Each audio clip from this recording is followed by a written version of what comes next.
threw away the book of Allah behind their backs, as if it had been something they did not know. 102. They followed what the Satans recited over Solomon's kingdom. Solomon did not disbelieve, but Satan's disbelieved teaching men, magic and such things as came down at Babylon to the angels Harut and Marut. 102.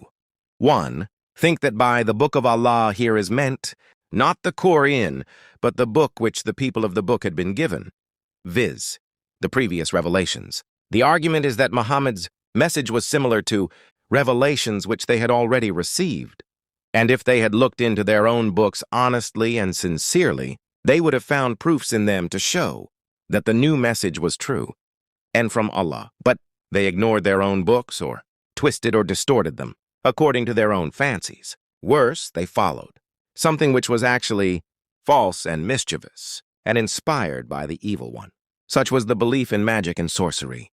These are described in the next verse in terms referring to the beliefs and practices of the people of the book. 103. This is a continuation of the argument in Tutai. 101. The people of the book, instead of sticking to the plain books of revelations and seeking to do the will of Allah, ran after all sorts of occult knowledge, most of which was false and evil. Many wonderful tales of occult power attributed the power of Solomon to magic. But Solomon dealt in no arts of evil. It was the powers of evil that pretended to force the laws of nature and the will of Allah. Such a pretense is plainly blasphemy. 104. Harut and Marut lived in Babylon, a very ancient seat of science, especially the science of astronomy. The period may be supposed to anywhere about the time when the ancient Eastern monarchies were strong and enlightened.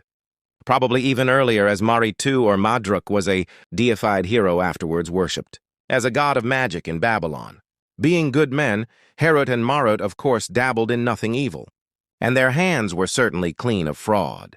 But knowledge and the arts, if learned by evil men, can be applied to evil uses. The evil ones, besides their fraudulent magic, also learnt a little of this true science and applied it to evil uses.